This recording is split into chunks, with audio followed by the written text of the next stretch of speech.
मार्च 1992 में जब आप मुख्य पुजारी बने, तब तो पूरे देश की राजनीति अयोध्या केंद्रित थी, बहुत ज़्यादा तनाव था और जो कुछ हुआ वो पूरे देश ने देखा। आपका अनुभव भी बहुत दुखद रहा होगा उस वक़्त। देखिए, उस समय कल्याण सिंह मुख्यमंत्री थे और यहाँ के सांसद विनय कटियार जी थे।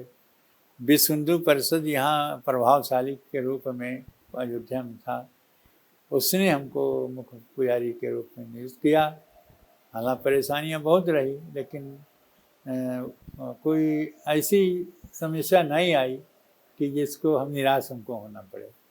और आत्मबल सब रामलला के रहा, जिससे कि बहुत समस्या आती रही, लेकिन निराश नहीं हुए। जो ढांचा गिर गया, त्रिपाल में राम जी आ गए, तब और परेशानी हुई। रिसीवर नियुक्त रहे, रिसीवर के माध्यम से जितना चाहिए था, जब उनको सरकारी खजाने से रामलला की पूजा अर्चना को नहीं देना था, जो वहाँ दान पात्र रखा था, दान पात्र खुलते थे हर महीने और उसमें पैसे मिलते थे, लेकिन उसको भी यहाँ के रिसीवर नहीं देते। ये परेशानी रही। और उस समय हम अध्यापक रहे, हमें पैसे मिलते थे। कितनी तनख्वाह थी आपकी तब? उस समय हमें पहले तो हम 75 रुपये से 75 रुपए से किए थे, लेकिन बाद में हमको 3000 मिलने लगा और 3000 रुपये हमको मिलते थे और उसी में से हम जो कम पड़ता था पूजा अर्चना में वो देते थे, अपनी तनख्वाह में से ही। जी। 6 दिसंबर 1992 को जो कुछ हुआ, वो अदालत में आपसे भी पूछा गया जी और हाँ। आपने जवाब भी दिया। एक बार हमारे दर्शकों को भी आप बताइए क्या हुआ था 6 दिसंबर देखिए, 6 1992 को? दिसंबर को हुआ कि जब यहाँ के विशिष्ट लोग वहाँ एक मंच बना करके बैठे, जिसमें मुरली मनोहर जोशी से लाल कृष्ण आडवाणी थे, उमा भारती थी, ऋतंभरा जी थी और यहाँ के इनके विश्व हिंदू परिषद के कई नेता वहाँ थे, सभी लोग बैठे थे। और शाम के जब घोषणा हुई थी कि 6 दिसंबर को कार सेवा की जाएगी, 6 दिसंबर 92 को, जी। तो वो बहुत लोग आए और लाखों के लाख अयोध्या में भर गए। तो ये हुआ कि उस दिन क्या काम लिया जाए, तो शाम बता दिए थे सभी को कि आप लोग सरयू जा कर के जल लाइएगा और बालू लाइएगा। और एक चौतरा बन गया था पहले, जी। जो से विवादित ढांचे से एकदम बाहर था, बिल्कुल। और उसी कहें कि इसी को धोइए और बालू छोड़ करके, जैसे वहाँ बैठे लोगों ने बोला, तैसे जो नवयुवक हमारे कार सेवा के लिए आए थे, जिनको बुलाया गया था, वो आगे पीछे चारों ओर थे। ये सुनते ही बहुत नाराज हो गए और वो बैरिकेडिंग तोड़ने लगे।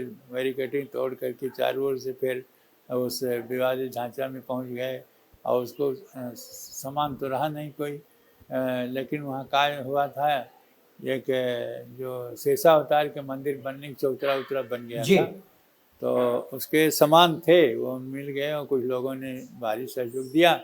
इसलिए 3 गुम्बद से पहले उत्तर वाला गुम्बद नीचे से खोद दिया, ऊपर से गिर गया, टूट गया सब। ऐसा दक्षिण वाले काट दिए। बीच वाले में रामलला थे, तो रामलला वाला बाद में तोड़ना जब शुरू किए तो सबसे सहयोग लिया और उस सिंहासन सहित रामलला को हमने दूर उठा करके जब उस बीच वाली गुम्मद के ऊपर कार सेवक थे, तब आप उस गुम्मद के अंदर थे? नहीं, जिस समय ये कार वो तो आए थे 90 में ही जी। और हम 92 में पुजारी 90 में ऊपर गए थे, जो झंडा उंडा फहरा दिए जी, थे, जी। जिसमें मुलायम सिंह ने चैलेंज किया था कि यहाँ परिंदा भी पर नहीं मार सकता। उस समय की बात रही। बाद में उन्होंने गोली भी चलवाई थी और बहुत लोग हमारे कार सेवक मारे गए थे, तो बहुत दुखद घटना हुई थी। फिर इस तरह से जब ढांचा गिर गया और त्रिपाल में रहे तो परेशानियां बहुत रही। विवाद जो चल ही रहा, समझौते जो बात होती रही, लेकिन रिसीवर के माध्यम से जो पैसे होना चाहिए नहीं देते थे, ये अपने पास से लगाना पड़ता था। वर्षा होती थी तभी प्रभाव पड़ता था, ठंडी में और गर्मी सभी समय में। एक गर्मी के लिए एक पंखा केवल रहा और बरसात के लिए तिरपाल ही लगा था, उसमें से हवाएं तेज चलती थी, रामलला के पास पहुँच जाता था।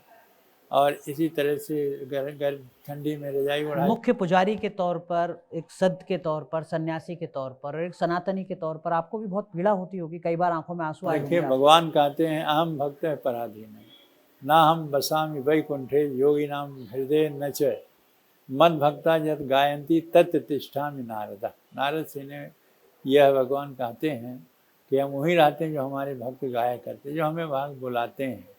तो कष्ट से होता कि हमारे अधीन हमको सब कुछ करना है। यदि इनकी वर्षा का, गर्मी का और ठंडी का प्रभाव पड़ता है तो दुख की बात है कि हम इनको जो चाहिए था उसको हम नहीं कर सकते थे, क्योंकि रिसीवर के अधिकार में रहा और रिसीवर उतनी पूजा अर्चना भोग राग के लिए पैसे नहीं देता था, इसलिए परेशानी रही।